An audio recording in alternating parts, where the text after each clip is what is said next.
Une fois de plus, merci de rester avec nous sur Vox pour suivre le talk, votre matin d'information. La situation des arriérés des bourses des étudiants, le gouvernement parle de la suspension du paiement de ces arriérés de 2018 à 2021, une situation qui a suscité la colère des étudiants, qui les a conduits à manifester devant la présidence de l'université Marien Ngouabi. Nous en parlons ce matin avec nos 4 invités sur ce plateau. Bonjour messieurs et bienvenue sur le plateau du talk. Voilà, je reviens à vous tout à l'heure. Le 28 novembre, le Congo a célébré les 64e anniversaire de la proclamation de la République et à cette occasion, le chef de l'État, Denis Sassou Nguesso, a prononcé devant le Parlement réuni en congrès un discours sur l'état de la nation, un discours centré sur les réalisations en matière d'infrastructure et les défis du Congo dont l'agriculture. Suivait ce reportage, on se retrouve juste après.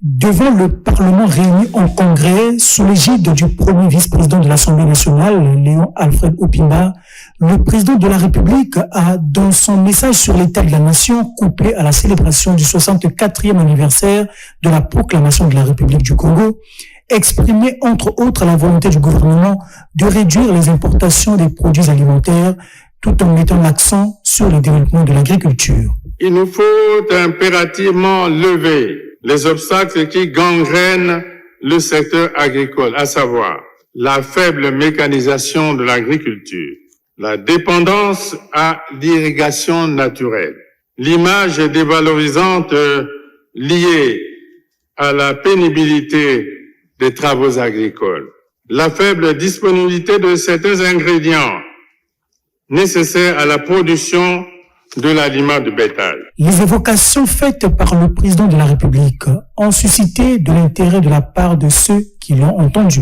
Tout ce que le président a dit est vrai. Brazzaville, comme le Congo, vivait un développement du sous-développement. Ce que nous attendons, c'est que mettre en application ces décisions du chef de l'État qui, je pense que permettra à l'économie nationale de se développer. Nous continuerons à faire notre travail de contrôle de l'action gouvernementale suivant les lois et règlements en vigueur, puisque c'est une action qui est encadrée par les textes en vigueur. Le président de la République, qui a innové sur la célébration de la journée de la République, a fait savoir que les messages sur l'état de la nation seront désormais livrés chaque 28 novembre. Voilà, alors concernant EPARA, vous êtes président sortant du MEC, le mouvement des élèves. Le président en exercice. Le président. Au niveau du MEC, il y a une crise quand même. Hein. On va pas régler la crise du MEC. Sinon, il y a une crise. Hein. Il y a 2 présidents. On va pas rentrer dans cette crise. Alors, pour répondre à ma question, on a suivi avec vous ce reportage sur le discours du chef de l'État prononcé le 28 novembre dernier concernant les 64e anniversaire de la proclamation de la République. Vous avez suivi comme tout Congolais. Quel est l'aspect de ce discours qui vous a le plus marqué? Qui a plus retenu votre attention? En tant que responsable des étudiants, ce qui a beaucoup plus marqué mon attention, bien entendu, c'est la question de la bourse. Et notamment, c'est depuis très fort longtemps que nous travaillons jour et nuit sur cette épineuse question qui, jusqu'à présent, peine à trouver une suite favorable. Et donc, quand nous avons suivi le discours du chef de l'État, et nous sommes très heureux d'ailleurs de voir que le chef de l'État a écouté la voix des étudiants et ce que nous attendons, c'est le paiement de la bourse et c'est ce que les étudiants attendent jusqu'à présent. Il faut aussi rappeler que la bourse et l'octroyabilité de la bourse est régie par la loi scolaire de 1995 portant réorganisation du système éducatif en République du Congo. Et donc, ce que nous demandons aujourd'hui, c'est le paiement pur et simple de la bourse. C'est ça. Et donc, nous osons croire que, avec la volonté qu'affiche le chef de l'État, nous osons croire que les cris d'alarme des étudiants seront entendus par le chef. Et puisque vous parlez du paiement, l'aspect justement de ce discours qui a plus retenu votre attention, sur le paiement de la bourse des étudiants, l'expression qu'il a utilisée dans son discours, les étudiants actifs, qui rejoint aussi les propos de la ministre de tutelle et du Premier ministre, les étudiants actifs. C'est d'ailleurs ce qui avait suscité la manifestation des étudiants devant la présidence de l'université Marine-Gwabi. Bien évidemment, d'abord, il faut rappeler que la bourse est un droit acquis, fait partie des droits acquis. Le droit acquis, on ne le ravit pas comme ça. Et nous osons, parce que les gens ont mal compris d'abord le Premier ministre en premier lieu, pour nous les étudiants, la majorité pensait que le Premier ministre avait parlé en termes de la suppression des arriérés des bourses, alors que cela était prétendument factice. Alors ici, nous réclamons d'abord le paiement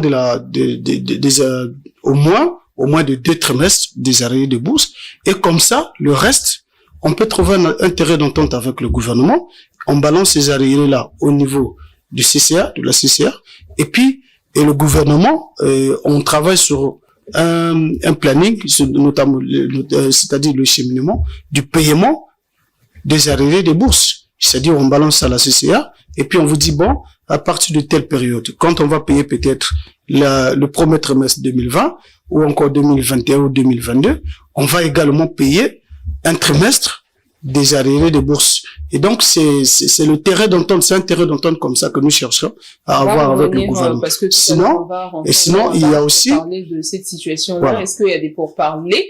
Mais je vais préciser quand même quelque chose parce que au niveau du MEC, il y a une crise parce qu'il y a un bureau qui a été élu, encore pas élu, donc on va pas régler les problèmes du MEC sur ce plateau. Peut-être consacrer un autre plateau sur cette crise-là. Mais vous êtes là en tant que celui qui avait dirigé le MEC. Voilà. Jean-Bruno Mbongo, enseignant, professeur certifié des lycées. En tout cas, vous prenez part à ce plateau avec les syndicalistes, hein, ceux qui représentent, mais vous êtes un acteur du domaine. Vous avez suivi certainement le discours du chef de l'État sur l'état de la nation. Le secteur qui vous concerne, c'est l'éducation. Quels sont les points qui vous ont le plus marqué? Est-ce que il y a eu des insatisfactions? Vous attendez le président sur le cas précis qui n'a pas évoqué? Merci beaucoup, Sarah. Naturellement, je suis un acteur de l'éducation, comme vous venez de le dire. Mais je tiens à vous dire aussi que j'étais moi-même ancien syndicaliste quand j'étais encore sur le banc de l'école. Ouais.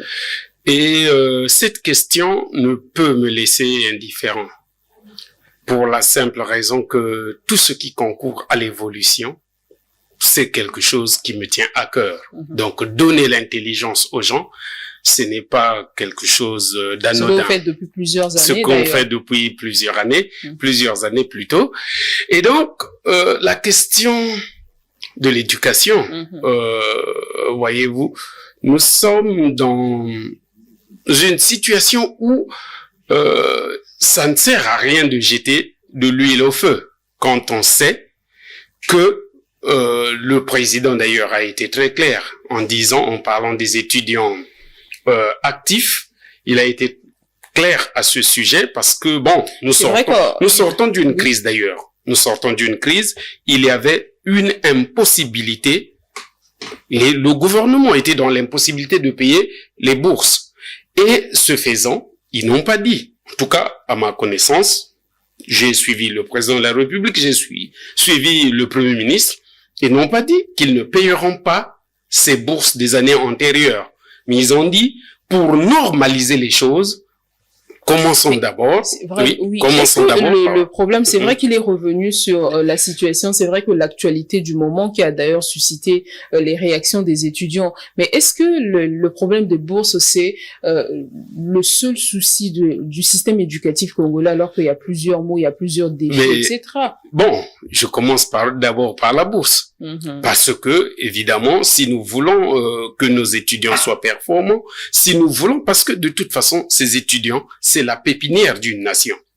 Donc, nous en irons. Ce sont eux qui vont remplacer. Mais ils vont remplacer comment si leur acquis n'est pas respecté? Voilà pourquoi j'ai préféré commencer par là. Parce que c'est des gens qui arriveront. Mais en dehors de cela, il y a bien d'autres questions, Sarah. La question, par exemple, du statut particulier des enseignants.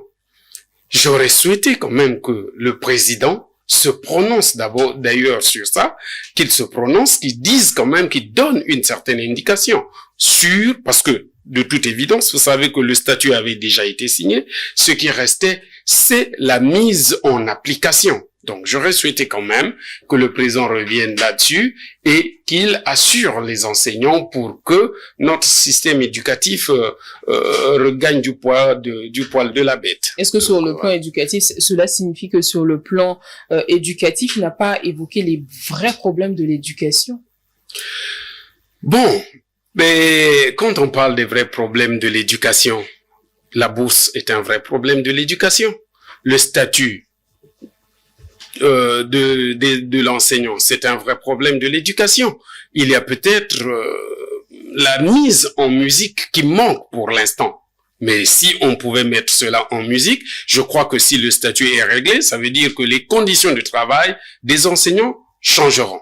Si on peut arriver à normaliser la bourse, cela aussi veut dire qu'au niveau des étudiants, ça sera quelque chose de bien.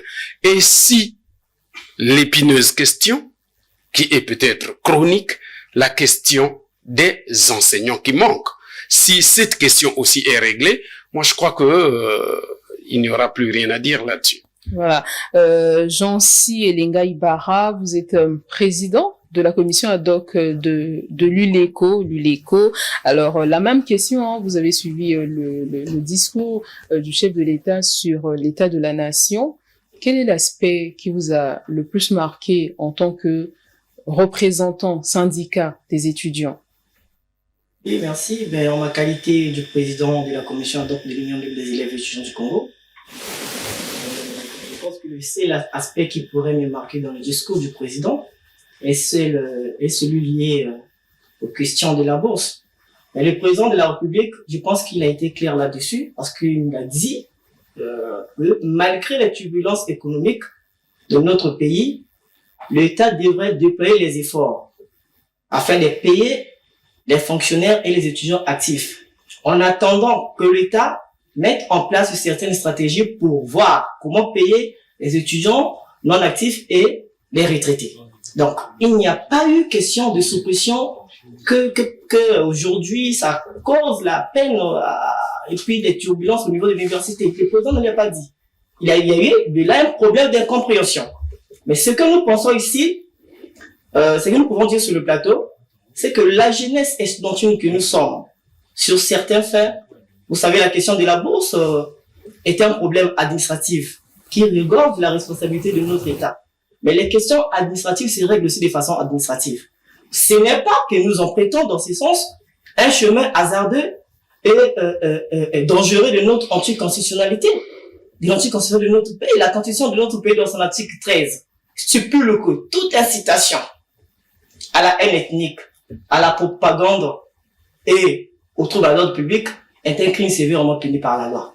Mais quel est le lien avec la bourse? Parce que quel est le problème exactement? Pourquoi vous évoquez cet article de la J'évoque cet article parce que il y a eu des étudiants qui se sont manifestés illégalement. Mais le droit de manifester aussi est garanti par la Constitution. Ça fait partie des libertés. Bien sûr, mais cette liberté ne doit pas faire entrave à l'ordre public.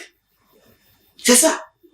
Comment une grève a toute une procédure qu'il faut d'abord mettre en place pour l'autre l'a créé. Pour faire une grève, il y a toute une procédure.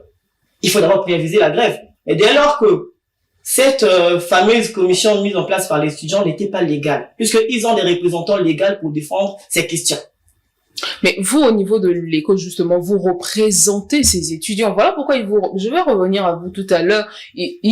Il vous reproche de ne pas se reconnaître dans le combat que vous menez. Vous travaillez finalement pour qui? Est-ce pour les étudiants encore? Vous êtes pour le compte du gouvernement, pour être plus précise, pour le ministère de l'enseignement supérieur? Parce que vous parlez plus pour le ministère que pour la voix des étudiants. Excusez-moi, madame.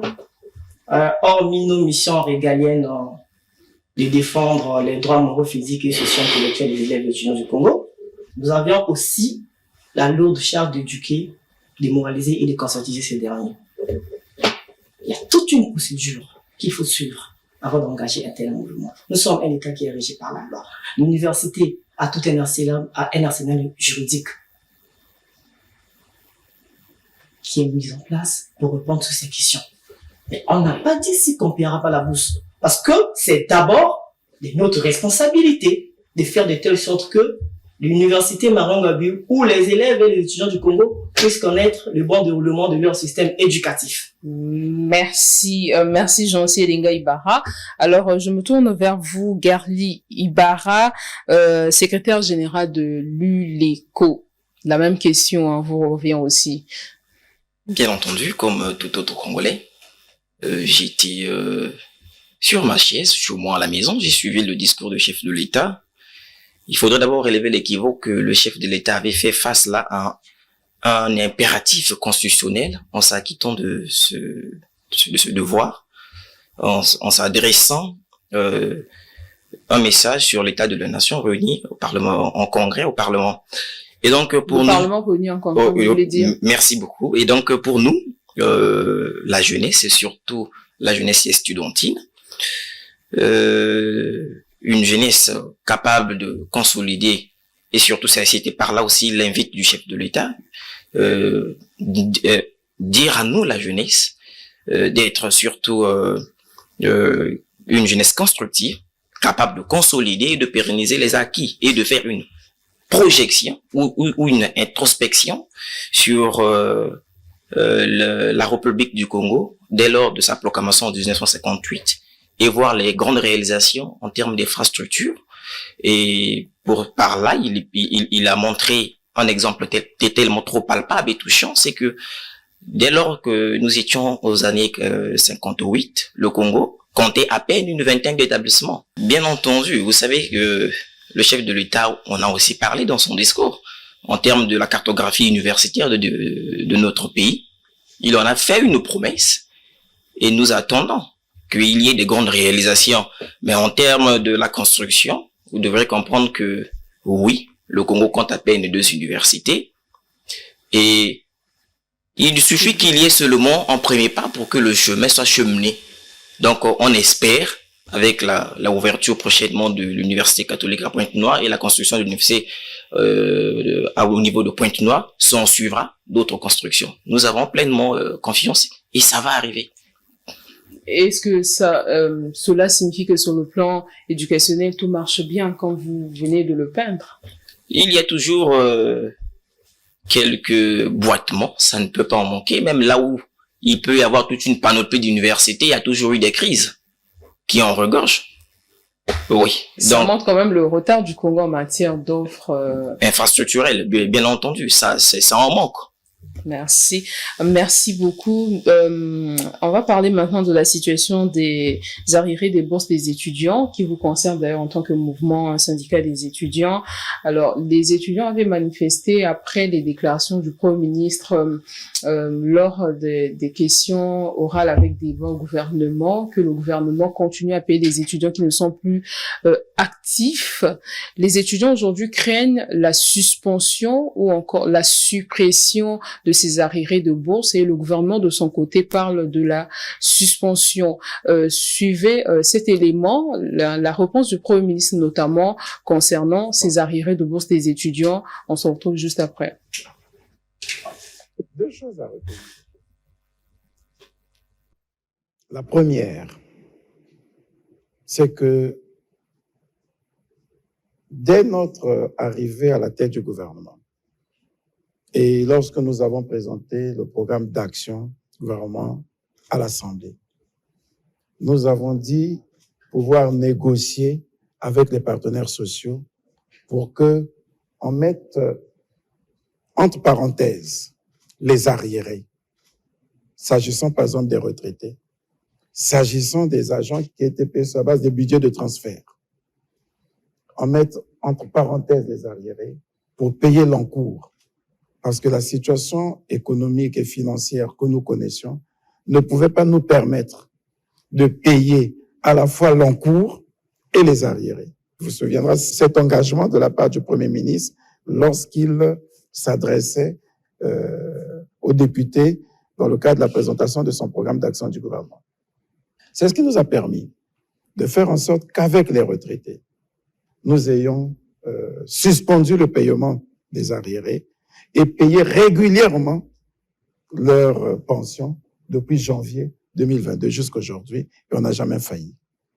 Ce qui nous a permis de faire en sorte qu'avec les enseignants de l'université et les fonctionnaires du CHU, de payer régulièrement leur salaire du mois, parce qu'on a pu suspendre le paiement des arriérés.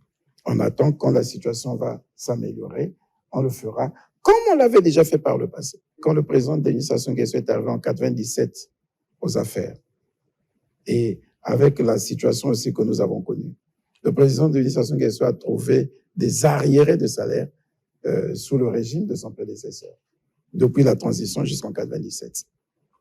On est arrivé à un moment jusqu'à totaliser pratiquement 12 à 15 mois d'arriérés de salaire. Et lorsque la situation s'est améliorée, le président a pris l'engagement de payer chaque année 1 ou 2 mois parmi les arriérés en plus de l'encours. On a fini par éponger cette dette. Lorsque je m'adressais aux députés, j'avais même pris cet exemple. Et c'est l'option que nous avions prise pour les retraités, pour les budgets de transfert. On devrait la prendre depuis là pour les étudiants. Pourquoi ne l'avait-on pas prise pour les étudiants? Parce que, à l'époque, il ne nous était pas facile de savoir qui est actif, qui ne l'est plus, parce que les commissions de bourse ne se réunissaient pas. On n'avait pas tenu la commission de bourse de 2019-2020, 2020-2021, a fortiori 2021-2022. C'est maintenant que les commissions de bourse se tiennent. Il nous était donc difficile à ce moment d'appliquer la même formule pour les étudiants. Deuxièmement, la seconde chose à retenir, c'est que pourquoi nous sommes obligés de le faire?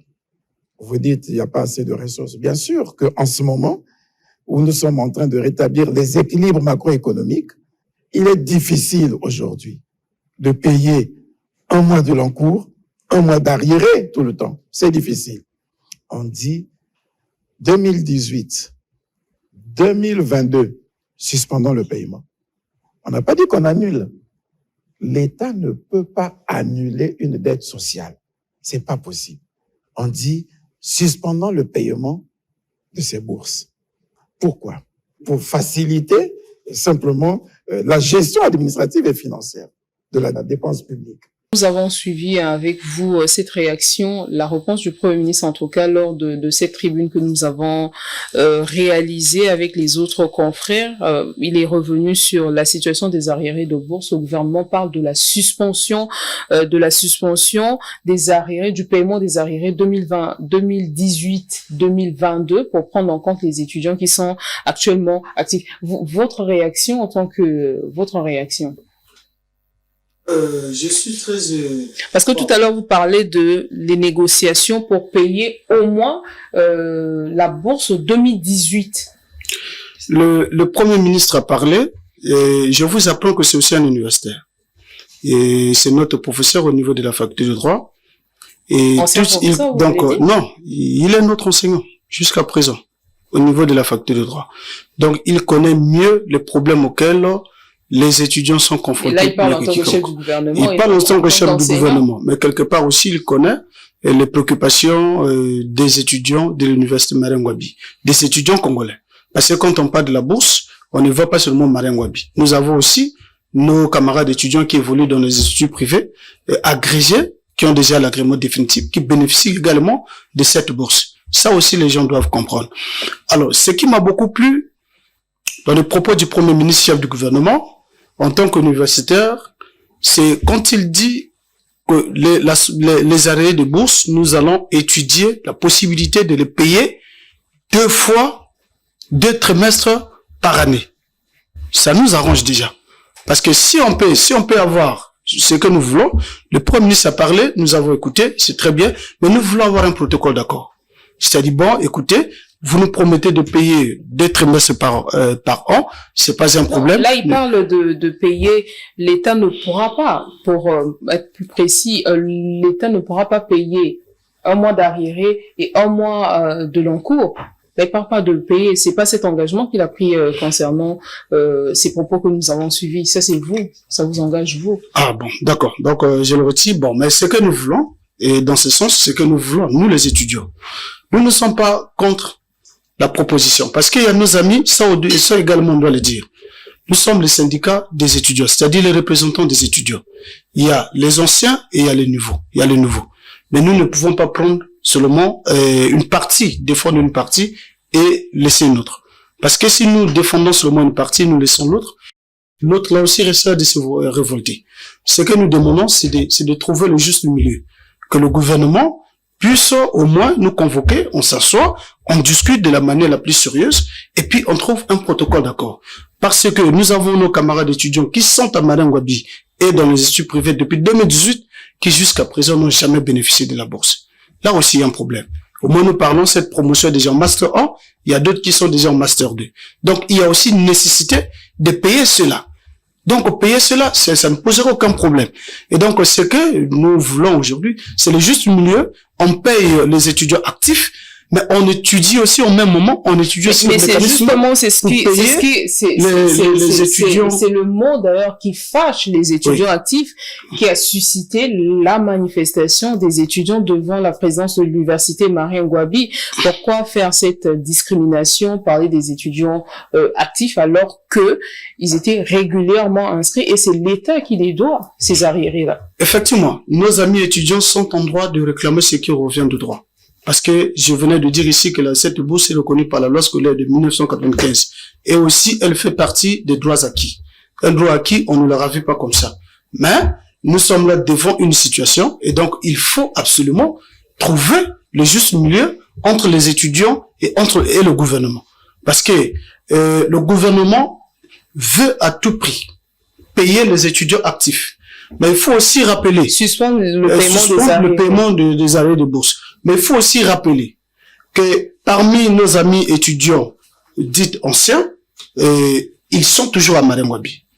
D'autres sont en Master 1, d'autres sont en soutenance, d'autres sont en préparation de soutenance et tout consort. Et donc, c'est pas des personnes qui, on peut dire, anciennes et tout consort, mais c'est des étudiants à Marien Ngouabi. Parmi eux, on peut peut-être avoir quelques-uns qui ont pu laisser les études par manque de moyens, par manque de soutien, et tout comme ça aussi, il faut le dire. Parce que la bourse... À cette époque-là, ils avaient encore leur carte d'étudiant. Ils étaient inscrits. En tout cas, on ne peut pas être étudiant sans être inscrit. Et dit étudiant, c'est celui-là qui a payé ses frais d'inscription et qui va à l'école. Celui qui ne le fait pas, il n'est pas étudiant. Sur quelle base on va l'appeler par étudiant? Et donc, il y a aussi la bourse, il faut le rappeler. La bourse aide nos amis étudiants qui, parfois, pour certains qui reviennent de l'intérieur du pays, à Brazzaville, n'ont pas de parents, qui vivent dans le campus, qui louent des maisons, mais ça les aide aussi, tant soit peu, d'entretenir, d'acheter des documents, d'acheter des documents, et d'acheter les ouvrages et tout comme ça, et de payer également les déplacements, et même de multiplier, de créer également des petits commerces, afin de multiplier cet argent, en attendant que la bourse soit payée peut-être 4 ou 6 mois après.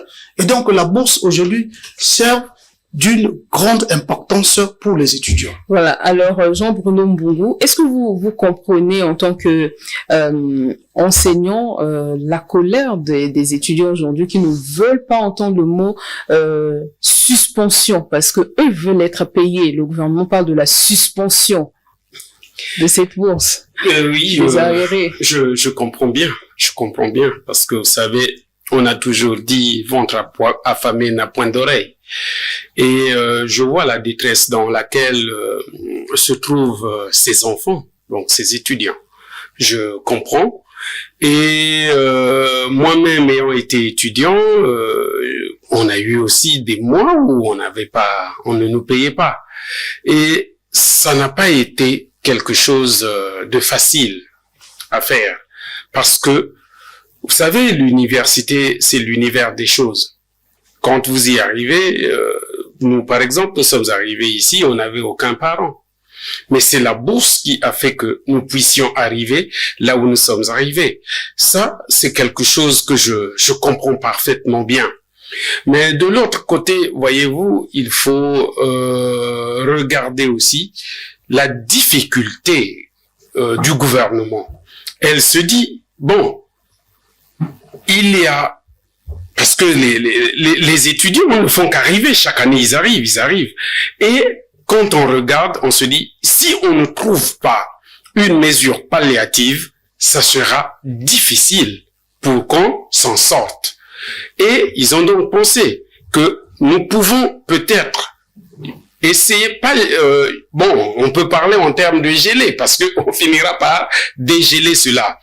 Dire, ceux qui sont encore à l'école, à compter par exemple de janvier, nous allons commencer à leur payer. Est-ce que ça, c'est pas une forme de discrimination, parce que il y a des étudiants qui sont peut-être en phase de soutenir, qui sont en stage. Mais bien sûr, s'ils sont en train de soutenir, ça veut dire qu'ils sont encore étudiants. Ça veut dire qu'ils sont encore étudiants. Donc, on peut commencer par payer là. Et ce qui va arriver, c'est quoi?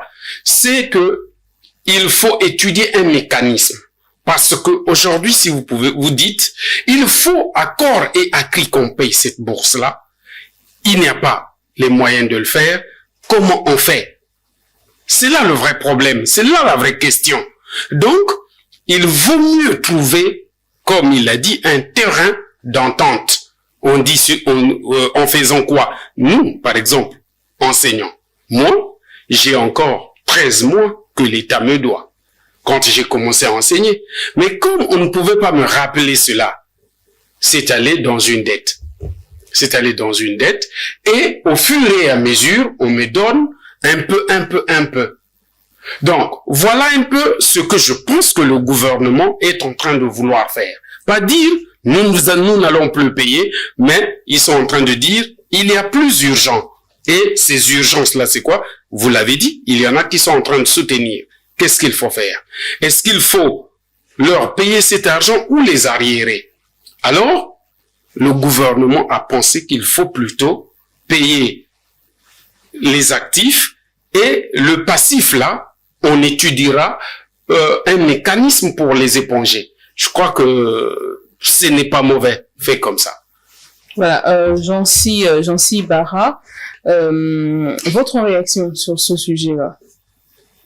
Bon, merci. Je pense que sur ce point, madame, vous savez, au regard du contexte de la crise économique qui a sidéré beaucoup la plupart des pays africains, il ressort de constater qu'il y a eu certains pays qui ont carrément supprimé la bourse, à l'instar du Tchad, à l'instar de la Guinée-Conakry. Mais notre pays est resté au moins constant. Notre pays est resté très constant. Et malgré que le pays connaît la crise, mais il est resté quand même constant. Et le paiement se fait de façon progressive. Mais je pense que là aussi... Mais je vous rappelle que c'est quand même depuis le deuxième trimestre 2018 que les étudiants n'ont pas été payés. Mais c'est deuxième trimestre 2018. Bien évidemment, ce n'est pas que l'État fait exprès. On ne peut pas avoir une vision sans prévision. La situation économique du pays, ça s'est nettement amélioré quand même ces derniers mois. Ça s'est nettement amélioré. Mais voilà pourquoi, madame la journaliste, on nous demande de s'aimer la patience. En attendant que l'État puisse avoir les moyens possibles pour s'acquitter de leurs dettes. C'est ça. On nous demande à se donner une preuve de patience. Celui qui sème la patience mange les fruits les plus mûrs. Mais ce n'est pas ce que nous assistons aujourd'hui. Mais juste après la manifestation du collectif, en tout cas des étudiants qui revendiquent ces arriérés de bourse-là, il y a eu un communiqué et une rencontre entre l'ULECO, le MEC, mais il y a eu aussi un communiqué de ces étudiants qui ne se reconnaissent pas dans le combat que vous êtes en train de mener. Ils vous suspectent de travailler pour le gouvernement et non de travailler pour les étudiants. Bon, s'ils pensent pour les intérêts des étudiants. Mais s'ils pensent comme ça, je pense que c'est faux. Je pense que c'est faux. Puisque moi j'ai dit tout au début de mes propos que la question de la bourse relève d'une irresponsabilité administrative. Et je l'ai répété que les questions administratives se règlent aussi de façon administrative. Est-ce que on va s'entretuer, on va porter plainte à l'État parce que l'État a été dans les capacités de payer la bourse et nous demande d'attendre. C'est que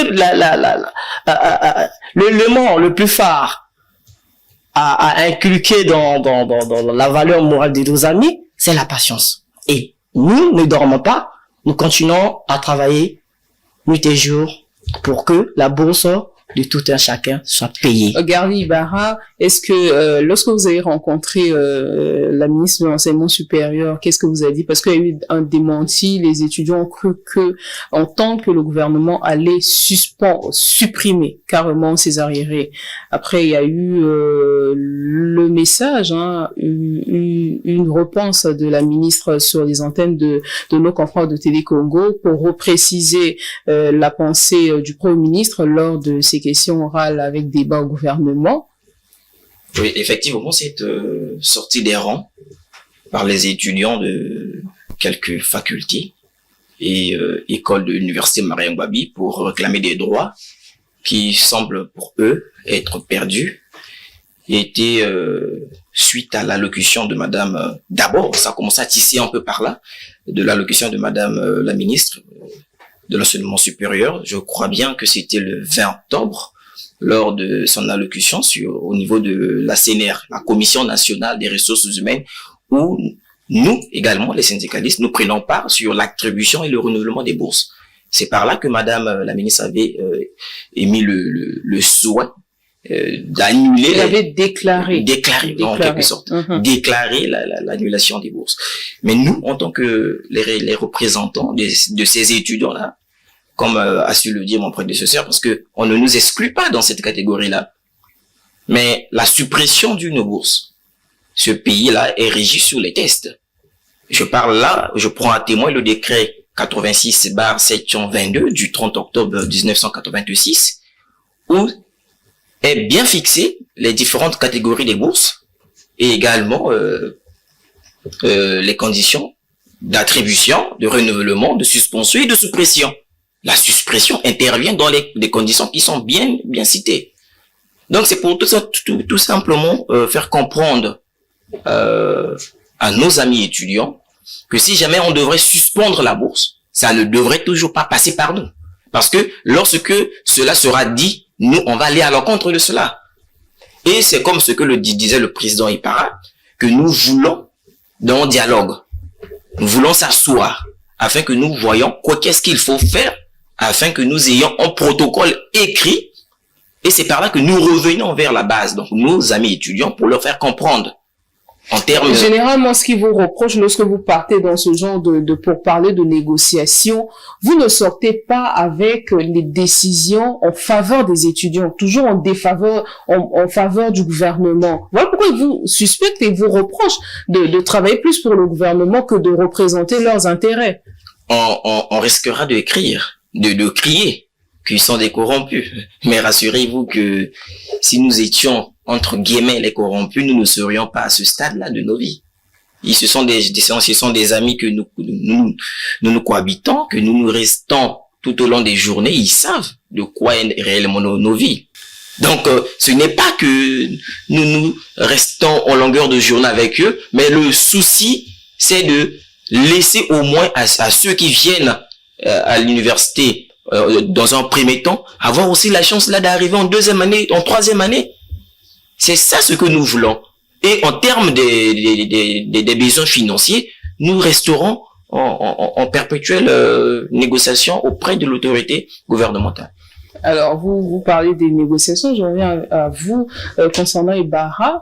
Quelles sont les conditions que vous posez? Parce que le gouvernement est clair sur sa position, c'est la suspension des arriérés. La suspension des arriérés, mais selon les propos du Premier ministre, le gouvernement ne peut pas annuler une dette sociale. Mais les étudiants, de l'autre côté, les étudiants veulent de leur bourse, veulent être payés, percevoir ces arriérés. Déjà, quand le Premier ministre avait parlé pour la première fois devant le Parlement, il n'avait pas reconnu la bourse comme étant une dette sociale. Mais là, il parle aussi de la bourse comme étant une dette sociale. Voilà, nous constatons déjà qu'il y a eu une avancée avant le processus. Déjà, il y a des possibilités d'aller en dialogue avec le Premier ministre. Je venais de dire ici que notre enseignant, il connaît mieux nos problèmes. Je vais vous dire une chose. Vous savez, parfois, ça écœure aux gens. Ça nous écœure de voir des personnes que vous défendez jour et nuit passer des journées, vous traitez de corrompus de toujours, et voire même porter atteinte à votre image.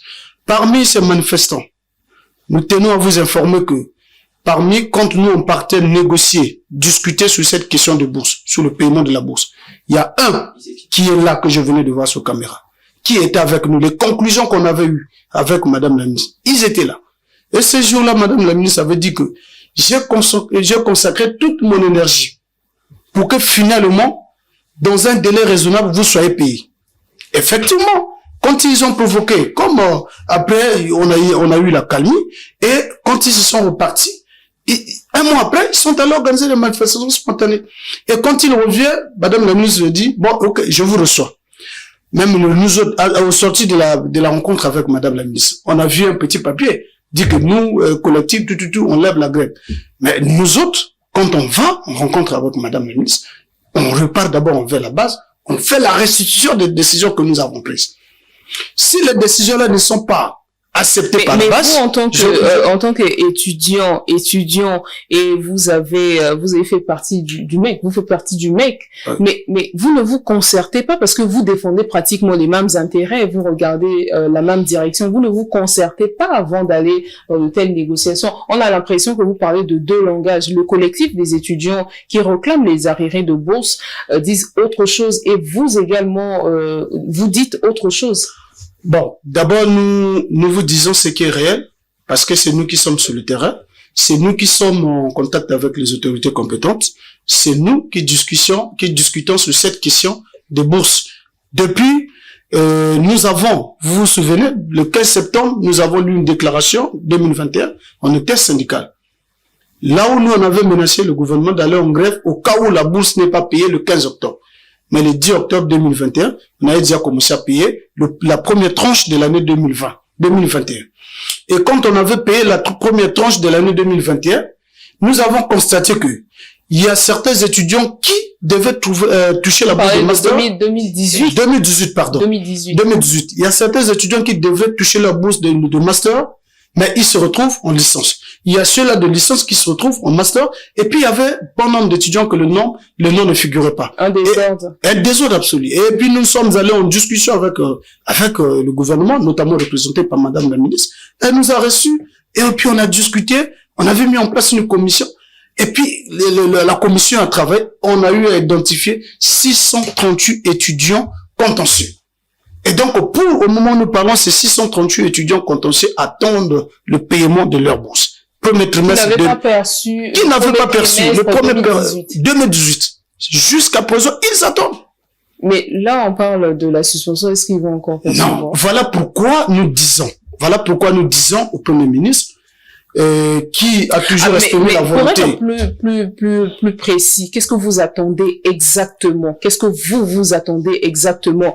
Vous, en tant que mouvement syndical des étudiants, qu'est-ce que vous attendez exactement du gouvernement? C'est-à-dire ce que nous attendons du gouvernement, et que le gouvernement puisse mettre les conditions qu'il faut pour organiser un dialogue sincère et franc, pour que nous puissions nous parler et nous puissions mettre.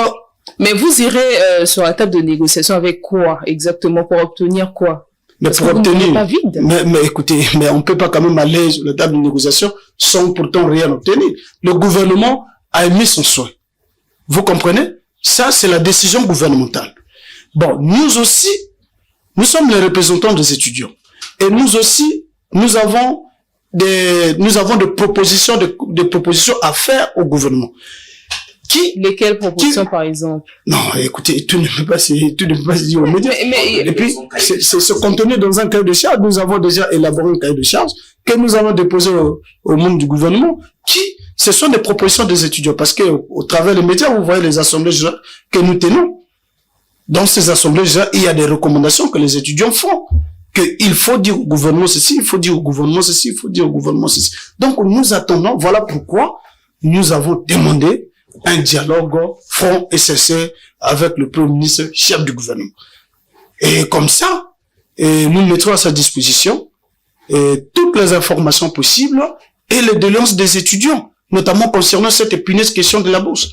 Parce que parler comme ça, c'est bien, mais nous attendons, mais nos amis étudiants aussi doivent comprendre qu'il y a nécessité de s'occuper aussi, de laisser également la place à nos frères de toucher également cette bourse. Mais là, ils étaient régulièrement. Nous avons dit que c'est pas de céder les places. Nous pouvons. Il ne s'agit pas là de céder les places, mais nous avons dit de percevoir ce qu'ils nous avons dit que c'est encore plus facile.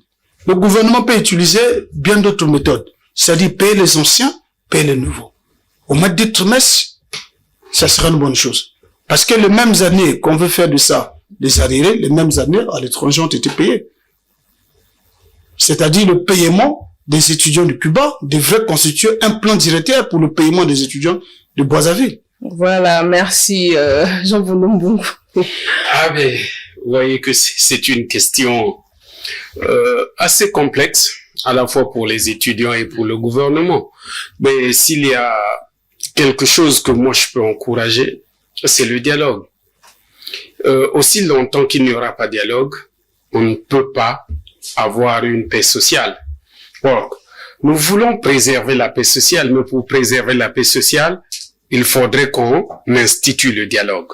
Et donc, comme venait de dire monsieur le syndicaliste, moi je crois que c'est le chemin qu'il faut plutôt explorer. C'est-à-dire, le Premier ministre, le ministre de tutelle, devrait convoquer les structures, mais pas comme j'entends. Je pense qu'ils ont un cahier de charges, qui leur permettrait de négocier. Et à ce moment, on peut regarder, par année, on peut payer, par exemple, combien de trimestres. Si on peut payer les 4 trimestres par année, on peut dire, bon, nous payons un trimestre comment on appelle ça, des arriérés, 3 trimestres pour les nouveaux. Je crois que fait comme ça, ça ferait peut-être avancer les choses. Mais sinon, parler de façon interposée, moi je ne crois pas que ça aiderait à trouver la solution ou la paix dans les universités. Parce que si dans les universités il n'y a pas de paix, c'est toute la classe savante qui est ébranlée. Parce que rien ne fonctionnera. Donc, je crois qu'il y a nécessité de trouver ce terrain d'entente-là. Voilà. Terrain d'entente, Garli Barra, vous attendez quoi exactement du gouvernement au cas où il y a pour parler entre les mouvements syndicaux des étudiants et le ministère de tutelle? Qu'est-ce que vous attendez exactement? Parce que d'un côté, il y a vous, de l'autre côté, il y a ces étudiants-là qui réclament le paiement de ces arriérés. Bien entendu, comme l'a évoqué tout à l'heure le président Ipara, c'est que ce que nous voulons, c'est aller dans une franche collaboration, un franc dialogue avec l'autorité compétente. Il est noté que nous servons d'interface entre... Mais qu'est-ce que vous attendez? C'est vrai qu'on est dans les généralités. Qu'est-ce que vous attendez exactement? Nous attendons le paiement de la bourse. Nous sommes d'accord avec les étudiants que nous ne voulons également pas entendre qu'il y a eu suppression ou suspension de la bourse. Et nous avons un cahier de charges que nous avons comme contenu les doléances d'un certain nombre d'étudiants que nous avons recueillis à ce sujet-là, que nous allons mettre à la table de discussion avec l'autorité compétente. Et à la sortie, sûrement, vous serez là pour la couverture médiatique afin que l'information soit relayée. C'est ce que nous voulons. Mais est-ce que vous comprenez aujourd'hui, parce que les termes ont été prononcés par la ministre de tutelle, la ministre de l'enseignement supérieur, ensuite prononcés par le Premier ministre, repris aussi dans le discours du président sur l'état de la nation, les étudiants actifs. Donc la décision si on peut conclure, la décision du gouvernement, c'est la suspension de la bourse. Est-ce que vous comprenez cette position du gouvernement, vous en tant que mouvement syndicaux des étudiants? Est-ce que vous comprenez ces décisions du gouvernement de vouloir suspendre des arriérés et commencer à payer les étudiants de 2022-2023? En effet. Non, je ne passe pas la parole. C'est lui qui avait la parole. Je reviendrai à vous tout à l'heure. Et donc, comme c'est le souhait que le gouvernement voudrait probablement appliquer, donc notre souhait c'est quoi?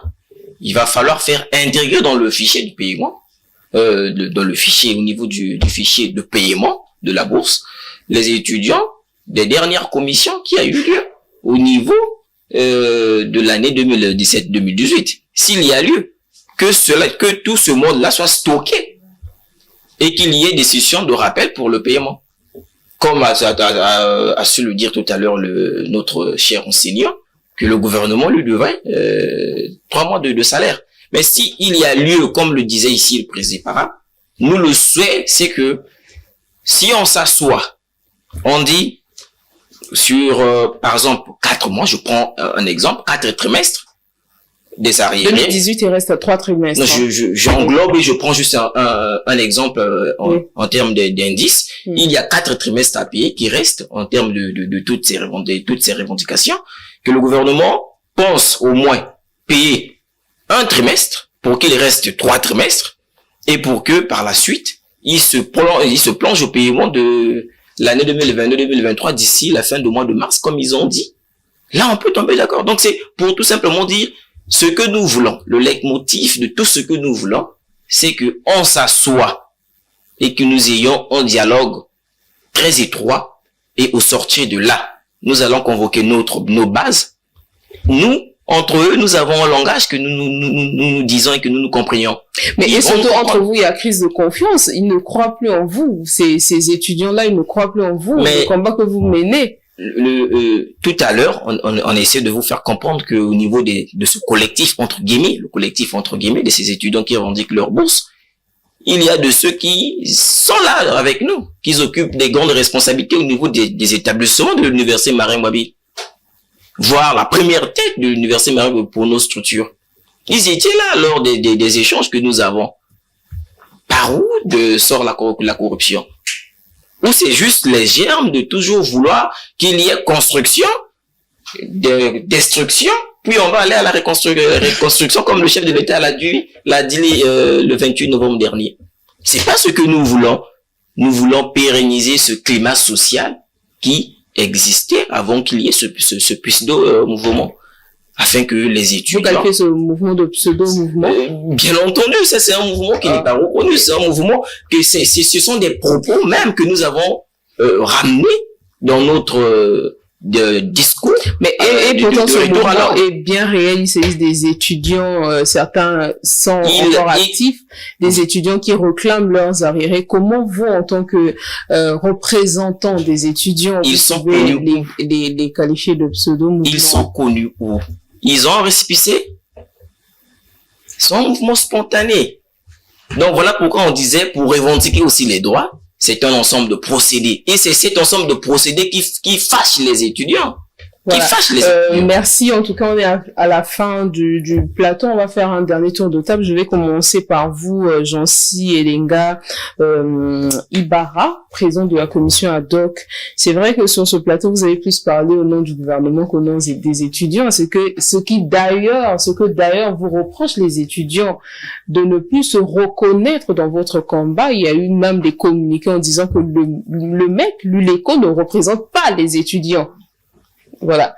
Alors, dernière intervention sur lorsque vous irez en négociation avec le gouvernement, qu'est-ce que vous attendez exactement? Puisque la position du gouvernement est connue, il s'agit de la suspension de ces arriérés de bourse. Oui, bon, vous savez, depuis un moment, nos structures syndicales qui sont à la tête de défendre les droits des étudiants ont pris une position qui est nette et claire. Au lieu qu'elle soit une source de guerre, des revendications ou de rébellion, elles sont devenues comme source de propositions. Nous disons toujours à nos amis étudiants qu'on ne peut pas avoir la vision sans prévision. Nous sommes les partenaires. Mais quand il y a un partenariat, le partenariat évolue par la voie diplomatique. Ce n'est pas dire que nous sommes corrompus comme nous pensons. Non, nous ne sommes pas corrompus. Nous connaissons les difficultés financières auxquelles traversent les étudiants. Nous étudiants, connaissons les difficultés.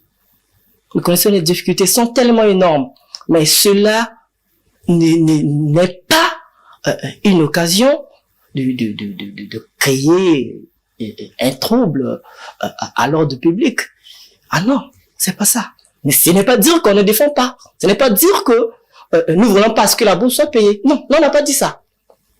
Si on disait ça, à quoi bon nous sommes syndicats? Et si on disait ça, par exemple, madame, mettez-vous au moins à notre place. Parce que nous connaissons aussi les journalistes souvent. Vous devrez plutôt être à la place des étudiants.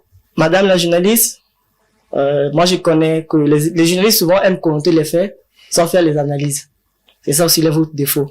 Mais à bien voir, nous ne sommes pas corrompus comme tels. Mais nous défendons les étudiants. Et la situation qui peine actuellement notre alma mater est que le gouvernement, quelque part, nous condamnons la façon de faire.